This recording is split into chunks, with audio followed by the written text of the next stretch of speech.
If you haven't had an opportunity to watch The Walking Dead Season 6, Episode 4, Here's Not Here, stop listening now, major spoilers, here we go.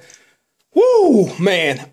First off, let me just say, as a fan of Morgan, I'm blown away. I don't even really know what to say, man, but wow. That's my reaction. Wow. Just wow, wow, wow, wow, wow. Full circle. We're now heading forward inside of The Walking Dead. The only thing I can kind of guess is if we get introduced to a new character, that would probably be the only time that we go back now. Or, in the case of Glenn, we'll probably have flashbacks with Glenn and Maggie and their relationship. That's probably it. But from here on out, man, it seems like we're going balls to the wall and we're going deep forward into the space and depths of The Walking Dead. And it's just absolutely perfect, man. Let me go ahead and give you a backstory and read something about it. Okay, it says, Morgan must face his demons on his journey from King County to Alexandria as the identity of his mysterious friend is revealed. All right, and so what you end up having inside of this episode is a story between a sensei and his student, man. You know, you can even think of it as, you know, Luke Skywalker and Master Yoda. It is literally 10 out of 10 stars. If you don't understand or don't like this episode, I guess, I don't know. I guess for some reason, you know, you just don't get it. Or you just are confused by something, man. This was incredible storytelling, man, in writing that was geared for Walking Dead fans. These are people that have been watching this for the past 6 years, that have religiously sat down every single Sunday and you know, got away from their family, their friends, turned off their cell phones, or just live tweeted, whatever. They escaped to the reality, which is this post-apocalyptic, you know, zombie apocalypse-filled world called The Walking Dead. And they immersed themselves in the characters and they found someone to hold on to, whether it was Rick Grimes, Daryl Dixon, you know, Glenn, Maggie, Carl, Michonne. Hopefully it wasn't Carl because he sucks, but, you know, that's the point I'm trying to make, man. You finally get to understand what happened with Morgan and why Morgan is the way he is. And let me just say, man, to Lenny James, salute, salute, salute. Man, it was just crazy. Okay, before I go forward, man, let's talk about Tabitha, man. That broke my heart. Tabitha was the goat that was owned by Eastman. Eastman is the trainer, the sensei, the master of this Aikido. And Aikido is a form of martial arts with a stick. And Aikido means to not kill. Tabitha was the goat. She was like, I don't know, the Illuminati sacrifice for this episode. It just screamed Illuminati for me whenever I saw this goat. I was like, okay, every time you see a goat, it normally seems like it's going to be Illuminati, man. And it totally was, man. Eastman was just this cool, down-to-earth guy, man, that had a backstory that was really, really insane. And no matter what happened to him, he always chose peace and he chose not to kill. Or in this circumstance, when it, you know, in regards to Morgan, he chose not to clear. Clear is kill. Whenever Morgan says, I have to clear, he's meaning he has to kill. And what that means, what that entails is that he kills everything in sight. Whether you are a walker or you are an actual human being, living, breathing human being, he will kill you. He will clear you. It is game over, man. So I guess the kill count from the last time that we saw Morgan, when he was left behind with the radio, when Rick went to his house and he had all the booby traps and stuff, his kill count is probably up in the ranges of, I'd say, at least 150 to 200 kills. I would absolutely not put that past him, especially with the walkers. Now, as far as confirmed kills from human beings, I would say at least upwards of 40 to 50, man, because it just seems as if he had lost it at this moment, man. He was searching, I guess according to me, he was searching for some place to where he can have some sort of peace. And there was this moment where he was tracking through the woods where he found this area, and this area was just peace. It was peaceful. And then all of a sudden, you know, the walkers came back in and it had him inside of this laser focus mode where you're seeing like what he's seeing. And it's this vision of a madman that has gone insane because, you know, the only sanity that he had was Rick, was his wife, Jenny, and Dwayne, his son. And whenever they lost and they died, man, it something snapped inside of him. And the only thing that he could, you know, I guess hold on to was to clear. And, Eastman explained it this way, the same way that they do with us, veterans. When we go to war, Afghanistan, Iraq, Vietnam, wherever else you've been at inside of war, you come back and it's changed you, and you have that post-traumatic stress. How you cope with that, how you function going forward, it all depends on if you will accept peace inside of your life, man. And so you have this little book. It was called The Art of Peace. And I'm going to see if this is actually real, man. At first, I thought it was like, The Art of War. You know what I'm saying? I was like, that's dope. That's dope. But it was The Art of Peace. That's what it said on the cover. And I don't know if I was The Walking Dead, if I was AMC, I would sell this on my website. And I guarantee you people would buy it, man. It was just so cool. A little thing to kind of hold on to from the show.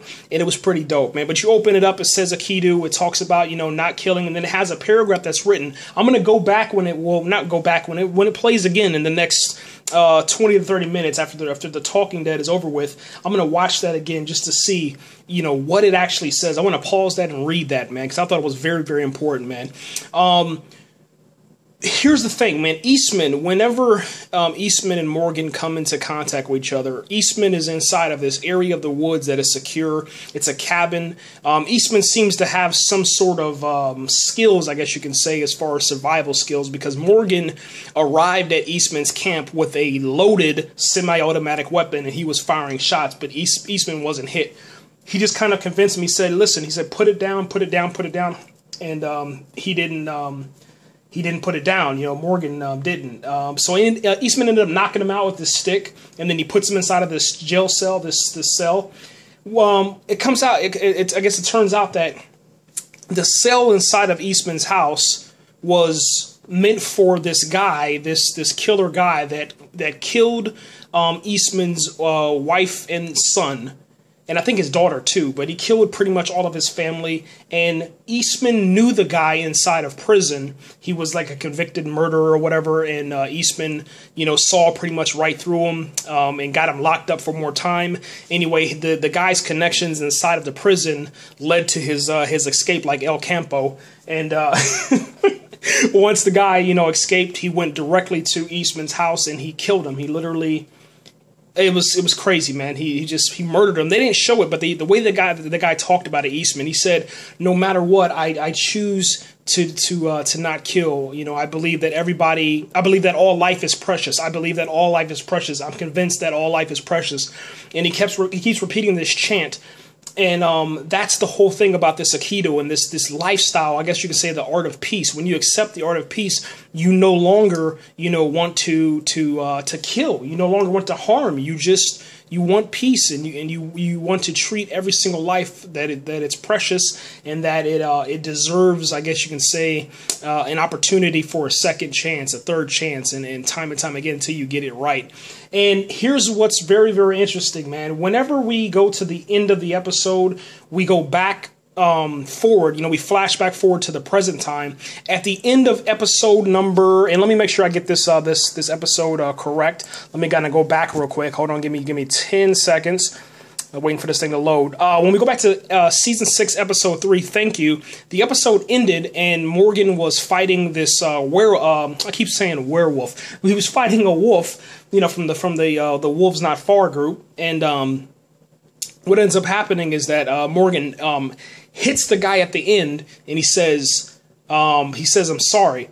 And I thought that he killed. I thought Morgan killed, but it turns out, man, that Morgan kept this guy alive. And episode number 4, Here's Not Here, Morgan is telling this guy the story. So the episode that we're seeing on season 6, episode 4, Morgan is actually telling the wolf the story and seeing if this story can somehow change this guy. Well, it turns out, man, that this guy, this wolf, man, just doesn't believe in that. And after Morgan tells him the story, the wolf reveals that he's injured, and he says, if I escape from here, if I leave from here, if I get away, I'm gonna have to kill you and everybody inside of this camp. There is no peace. There is no changing for me. There is no chance for survival. Morgan doesn't kill the guy after he threatens them. Morgan locks him inside of this house that is inside of the inside walls of Alexandria. it's very, very strange to see, man. But after the episode, I totally understand and agree with it, you know, because tonight I choose not to clear. I will not ever live tweet again. I won't talk about that. You know, even if they push us to the edge, I think that you should not kill, man. And it's fascinating what this episode did as far as to my psyche, because before, every single walker was just a walker. They didn't really mean anything to me, man. But now every single life is precious. Every single walker needs to have a burial site. They need to be buried because they are human beings, man. That was what was fascinating about Eastman's philosophy, man. He actually went to the back pockets. He pulled out the driver's license inside of the wallet. He revealed their name, and then he carved their name on a cross and buried them, man. He buries every single walker that he kills, man. It's crazy. It's crazy when you think about it, because it places you in danger. But it doesn't matter, because at the end of the day, you're choosing the higher ground, and that is Aikido, and that is the philosophy of the art of peace, and that's what you have to do, man, going forward. So now we understand where Morgan's at, how Morgan went from this psychotic, twisted mental patient when Rick last saw him. And then we fast forward to where he caught up and he has these skills with the stick. Now we know that Eastman taught him, and that's what got him to Alexandria, through Alexandria, all the way to, through Terminus, all the way to Alexandria. And he was able to meet up and say, you know, Rick, that's how it happened, man. You know, and that's why when Rick locked him up, he wasn't even worried about it. He wasn't stressing. He's like, I've been through this. I was inside of a cell in Eastman's house, and check this out. The cell that Eastman put him in, it wasn't even locked. So the whole entire time during this episode number 6 in season 6, episode number 4 in season 6, Here's Not Here, Morgan is inside of a jail cell, inside of Eastman's house. The jail cell is not locked, and Morgan could have escaped at any time, but he didn't. And that's what changes his life, man. What ends up happening to Eastman is that Eastman has a tragic ending, man, to his character, man. And I was thinking, I was like, damn, this kind of sucks, man. Maybe we'll see him inside of Fear the Walking Dead or something, man, because we get some of these characters that come along and they're only here for just a moment. But Eastman was so powerful, man, in his presentation and the way that he carried himself, and is so vastly different than Glenn and Rick and Michonne and Tyrese and